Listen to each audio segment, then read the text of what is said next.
இப்போ வந்து பார்த்திங்கன்னா, தனுஸ்ரீ தத்தா அவர்கள் போட்டிருக்கக்கூடிய வீடியோ வைரலாக பரவி வந்துருக்கு.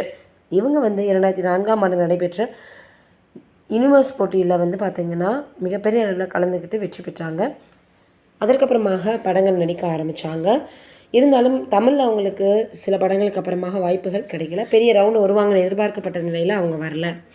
இந்த சூழ்நிலை தான் அவங்க வெளியிட்டிருக்கக்கூடிய ரொம்பவே வைரலாக பரவி வந்துட்டுருக்கு. பிரபல நடிகர் நானா படேகர் மீட்டு விவகாரத்தில் பாலியல் குற்றச்சாட்டை வைத்தது பெரும் பரபரப்பை இப்போ ஏற்படுத்தியிருக்குது. தனுஸ்ரீ என்ன ஆனார் அப்படின்னே தெரியல. இது குறித்து இப்போ என்ன இருக்குது அப்படின்னு பார்க்கும் பொழுது, ஒரு கட்டத்தில் புகார் அளித்து சோர்வாகிட்டேன், ஒரு கட்டத்தில் நான் புகார் கொடுக்கறதை நிறுத்திட்டேன், இப்போது அதே சத்தத்தோட நான் வாழ்ந்து வந்துட்டுருக்கேன். 5 வருடங்களாக இந்த சத்தத்தால் எனக்கு மன அழுத்தம் ஏற்பட்டதோடு உடல்நிலையும் பாதிக்கப்பட்டிருக்கு, என்னை யாராவது இதுலேருந்து காப்பாற்றுங்க அப்படின்ற மாதிரி வந்து அவங்க திடீரென ஒரு வீடியோ வெளியிட்டிருக்காங்க. இது இப்போ மிகப்பெரிய அளவில் சமூக வலைதளங்களில் வைரலாக பரவி வந்துட்டுருக்கு.